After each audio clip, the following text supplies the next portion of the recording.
बंद करो, बंद करो, जातीय घोटाला बंद करो, बंद करो, बंद करो, मांगे पूरी करो, चाहे जो मजबूरी हो, हमारी मांगे पूरी करो, चाहे जो मजबूरी हो, हमारी मांगे पूरी करो, चाहे जो मजबूरी हो।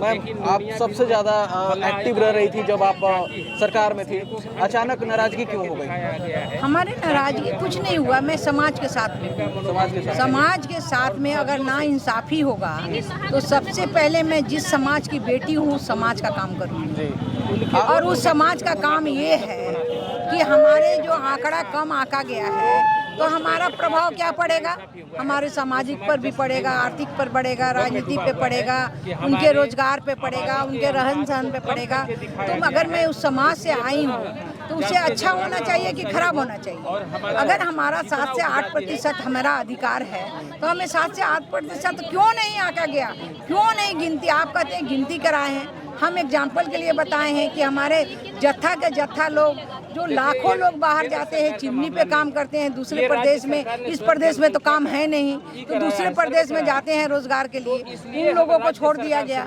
उन लोगों से तो नहीं पूछा गया कि ताला बंद है तुम्हारे घर में, कितने परिवार के लोग हैं, या हम ही से आप कह रहे हैं तो हमारे यहाँ भी कोई नहीं गया, ये नहीं पूछा कि तुम्हारे पास कितने बाल बच्चे हैं, तुम कितने हो। तो ये जो जनगणना किस पर होता है, जनगणना किस पर होता है, इसी पर न होता है।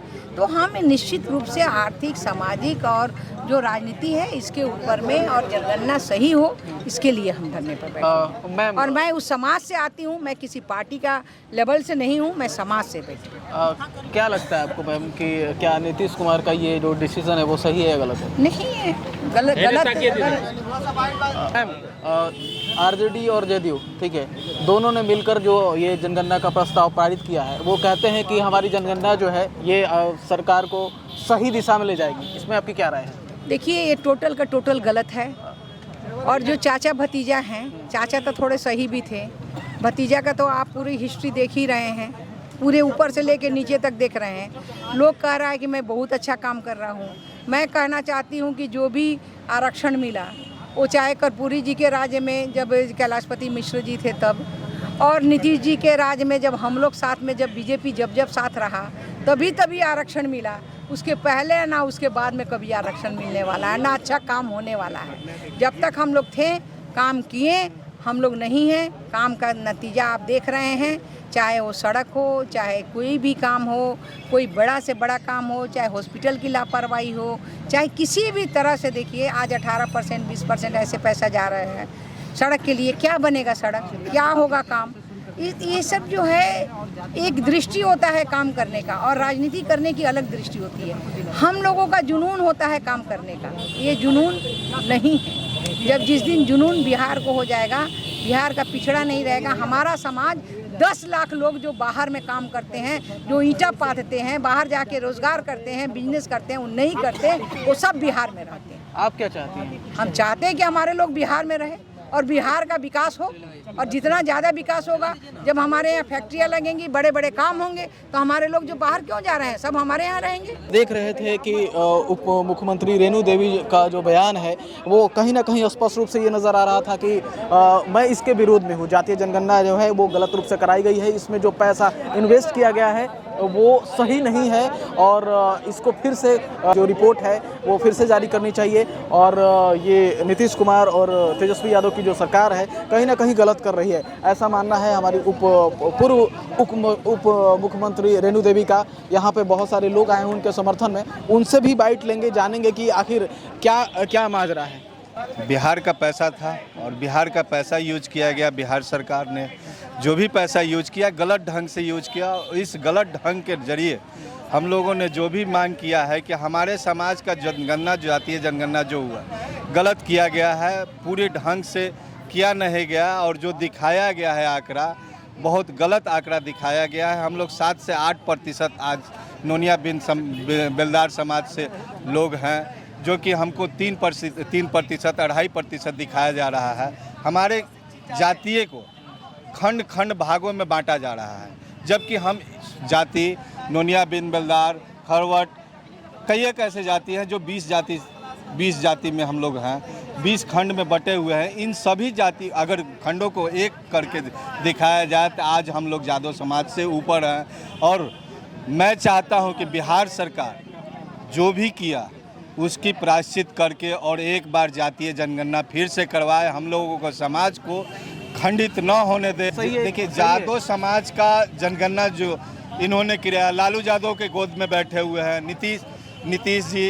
लालू यादव के जो जंगल राज खत्म करना चाहते हैं, जंगल राज खत्म करने के लिए इन्होंने एक अपना दल बनाया था कि हम जंगल राज खत्म करके और बिहार सरकार में अपना एक नाम निशान बनाया है। इसलिए आज उन्हीं की गोद में ये जाकर बैठ गया और उन्हीं के कर्ता धर्ता पे चल रहे हैं। नीतीश सरकार नहीं चलेगा, ऐसा इनका कभी नहीं चलेगा और ये अपनी सरकार से इस्तीफा दें। और हम लोगों का यही कहना है कि अगर ये प्रायश्चित करना चाहते हैं तो नोनिया बिन बेलदार समाज को फिर से जातीय जनगणना करवाने का ये निश्चय करें। यहाँ पे मौजूद हैं कुछ और भी लोग, उनसे ही बातचीत करेंगे। क्या नाम है सर? मेरा नाम विनोद महतो हुआ। ये जातीय जनगणना जो हुआ है उसके विरोध में आप लोग आए हुए हैं जी। क्या लगता है? जातीय गणना जो है जी बहुत ही गलत ढंग से किया गया है। जातीय गणना समाज में जैसे कि हर समाज से हर परिवार के से मिलाकर के होना चाहिए था, जो हर घर का हुआ नहीं है और ना ही घर में कितने परिवार हैं, कितने सदस्य हैं, इसको देखा गया। बस एक आंकड़ा निकाल कर जातीय गणना दर्शा दिया गया। क्या लगता है कि आप लोग के साथ नाइंसाफ़ी की गई? नाइंसाफ़ी तो हुई है। अच्छा, आप लोग कितने प्रतिशत हैं? हम लोग ऐसे अभी दीदी भी आंकड़ा बता रहे थे, उस हिसाब से 7-8% तक हम लोग हैं। कितना दिया गया है? हम लोगों को अभी 3.25% दिखाया जा रहा है, लेकिन गलत दिखाया जा रहा है क्योंकि देखिए हमारी स्वजातीय बहुत ऐसे घर हैं जो हमारे स्वजातीय बाहर जाते हैं कमाने, 3 महीने 4 महीने पे घर आते हैं, उनके घर में ताला लगा हुआ है, उनके घर का कोई जनगणना हुआ नहीं। गांव समाज में मेरे ही ऐसे घर है, मेरे घर पे कोई जनगणना नहीं गया और मेरी आंकड़ा कैसे उनको पता चला ये तो हम लोग नहीं जानते हैं। और कैसे उन्होंने जनगणना तैयार करवाया ये तो नीतीश ही बताएंगे। नीतीश जी अभी भी सुधर जाइए, आपको वक्त है, नहीं तो 2024 चुनाव आने वाली है, आप कहीं का नहीं रहिएगा, 2025 में आप कहीं नहीं दिखिएगा। मैं यही कहता हूँ और आपसे ये चैलेंज करता हूँ, अगर आप सही में प्रायश्चित करना चाहते हैं तो जातीय जनगणना फिर से दोबारा करवाइए, नहीं तो आपकी प्रायश्चित कभी नहीं होगी और हम लोग कभी माफ़ नहीं करेंगे। यहाँ पर देखा कि यहाँ पर नोनिया जो समाज है वो किस तरह से विरोध में प्रदर्शन कर रहा है और अपनी जाति को लेकर अपनी बात रख रहा है। और मेरे पीछे थोड़ा दिखाना चाहेंगे, देखिए यहाँ पर उप मुख्यमंत्री जो रह चुकी हैं बिहार की, वो भी मीडिया को बयान देते हुए नज़र आ रही हैं आपको कि ये पूरी तरह से गलत है और इसके विरोध में हम लोग हैं। आप स्लोगन पढ़िएगा, स्लोगन में भी आपको बुलाकर दिखा देता हूं कि स्लोगन में क्या लिखा हुआ है। मैं आपको दिखा पा रहा हूं कि ये देखिए भाई साहब विरोध प्रदर्शन में आए हुए थे और इन्होंने लिखा है नीतीश कुमार मुर्दाबाद, नोनिया बिन बेलदार परिवार। ये क्या है? ये जनगणना जो हुआ है ये गलत हो गया है। ये गलत हो गया? हाँ, गलत। अच्छा, तो क्या चाहते हैं? मतलब हम लोग क्या सुधार करे सरकार, सुधार करे। आप लोग कब से ये धरना प्रदर्शन में बैठे हुए थे? कब सब सवेरे से बैठे हुए हैं। सवेरे से बैठे हुए हैं तब अच्छा, क्या चाहते हैं? चाहते हैं कि सुधार हो जाए। अच्छा, नीतीश कुमार मुख्यमंत्री है, कहीं ना कहीं ये सही तो नहीं है कि मुर्दाबाद लिखना? क्या लगता है आपको? वो तो अब लिखना है, जो लिखा हुआ तो खैर खुद लिखे हैं कि लिखवाए हैं? लिखा हुआ है। लिखवाए हैं ना हम काहे के लिए लिखवाएंगे कि जो जमीनी स्तर पर जांच हो इसका करवाइए। जमीनी स्तर पे? हाँ। ये लोग जांच किस स्तर पे करवाया था? कहाँ जो हकीकत रहेगा, जब मान चलिए जो जहाँ मेरा अथी है वहाँ अपना जाके जांच होना चाहिए कि नहीं होना चाहिए। और हर एक गाँव, हर एक घर, हर एक ठिकाना आदमी को जांच जाना चाहिए, कोई है कोई नहीं है। अच्छा, इस कारण से आप लोग कितना यहाँ पर उप मुख्यमंत्री रेणु देवी जी आई हुई हैं, इनके साथ आप लोग पूरे समर्थन में कितने लोग आए हुए हैं? कितना यहाँ तो होगा 200-250 आदमी होगा। 200-250 आदमी है। तो कब तक रहना है इधर? ये हमको मालूम नहीं कब तक रहना है। वो लिखिए। लेकिन आप लोग अपना हक लेकर रहेंगे? हाँ, तो लेकर रहेंगे। अच्छा, कहाँ कहाँ धरना प्रदर्शन करेंगे अगर आपको यहाँ से इंसाफ नहीं मिला? जहाँ तक होगा वहाँ तक करेंगे। जहाँ तक होगा मुख्यमंत्री तक ये बात पहुँचा कर रहेंगे? पहुँचा देना है। उनको बदलना होगा? हाँ, बदलना होगा। अगर नहीं बदले तो? नहीं बदलोगे, नहीं कैसे बदलेंगे? नहीं बदलेगा तो बातें नहीं है। बदलना ही है? बदलना ही है। जैसा मैं आपको दिखा पा रहा हूँ कि देखिए किस तरह से यहाँ पे लोग जो है पूरे कॉन्फिडेंस के साथ आए हुए हैं कि नहीं बदलना होगा। आपने डिसीजन जो लिया है उसको हम बदल कर रहेंगे।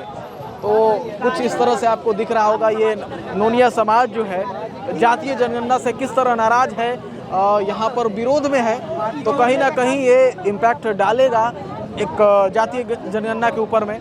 आपकी क्या राय है कमेंट सेक्शन में कमेंट करके बताइएगा और इस वीडियो को ज़्यादा से ज़्यादा शेयर कीजिएगा। देखिए यहाँ पर रिपोर्टरों का हुजूम यहाँ पर आया हुआ है, यहाँ पर सब लोग इंटरेक्ट कर रहे हैं।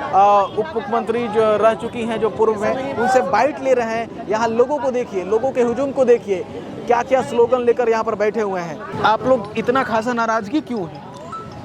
नाराजगी के कारण है कि हम लोगों की जो आबादी है, जो जनसंख्या है नूनिया जाति की, उसको छिपाया गया है। अच्छा, सही आकलन नहीं किया गया है। अच्छा, और सही किया गया भी होगा लेकिन आकलन उसका सही प्रकाशित नहीं किया गया है। इसलिए भी शंका है कि हम लोगों के यहाँ कोई जनगणना करने वाला गया ही नहीं कि सामाजिक शैक्षणिक आर्थिक स्थिति क्या है, आप किस जाति से बिलोंग करते हैं, कोई पूछने ही नहीं गया परिवार में। तो सरकार कहाँ से डाटा जारी कर देती है? अच्छा, इसका मतलब है कि डाटा फेक है। डाटा में बहुत गड़बड़ी है, फेक है। हो सकता है कि और कहीं किया हो लेकिन हम लोग के यहाँ तो नहीं हुआ है। कहाँ से आते हैं? मुजफ्फरपुर जिला से। मुजफ्फरपुर में ये नहीं हुआ? हुआ होगा, हम तो नहीं जानते, हमारे यहाँ आए नहीं, पूछा ही नहीं। बताइए, बहुत ऐसे जगह हैं जहाँ पर जातीय जनगणना हुई ही नहीं है, पता ही नहीं चला, तो रिपोर्ट कैसे बना? सवाल एक से एक खड़े होते हैं यहाँ पर। और जब जातीय जनगणना नहीं हुई तो रिपोर्ट ये लोग कैसे जारी कर दिया? कैसे दिया तो जवाब वो लोग देगा ना, इसलिए तो हम थाना में बैठे हैं। अब बताइए कैसे जारी किए?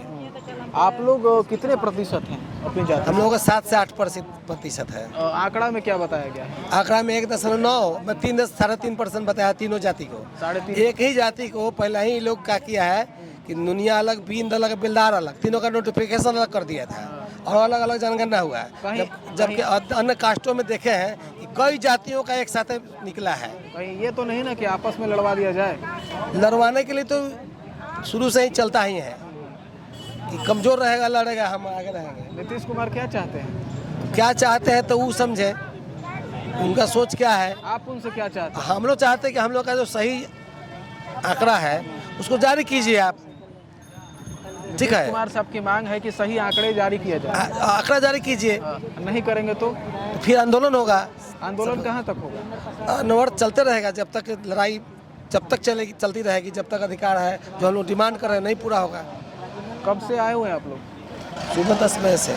कितने की संख्या में आप लोग धरना प्रदर्शन करेंगे? तो अभी तक बहुत लोग अभी गए हैं इधर उधर, बहुत देर हो गया, 1000 के आसपास लोग थे। 11 बजे से हैं। अपनी मांग को लेकर रहेंगे? अरे रहेंगे जब तक नहीं होगा। अच्छा, चुनाव में इसका असर दिखेगा? निश्चित दिखेगा। चुनाव में असर क्या दिखेगा? जब हमारा साथ आप न्याय नहीं कीजिएगा तो आपके साथ हम क्या करेंगे? क्या करेंगे बताइए? सबका अलग अलग कुछ न कुछ प्रभाव होगा ही, अलग अलग ढंग से, अलग अलग क्षेत्रों में, अलग अलग जातियों में, अलग अलग मत के लोग हैं, अलग अलग तरह का प्रभाव पड़ेगा। क्या नाम है आपका? मोहन केसरी। कहाँ से हैं? मुजफ्फरपुर बौराज विधानसभा। चलिए, अभी हम बात कर रहे थे यहाँ पे धरना प्रदर्शन में आए लोगों से। आपकी क्या राय है कमेंट सेक्शन में कमेंट कीजिएगा। बाकी हमने जो आपको दिखाया ये वास्तविक सच्चाई है, क्योंकि नाराज़गी आप देख सकते हैं साफ तौर से दिख रही है। वीडियो में बने रहने के लिए बहुत बहुत धन्यवाद। देख रहे थे एक्सप्लोर वर्ल्ड और मैं हूँ सम्राट उपाध्याय।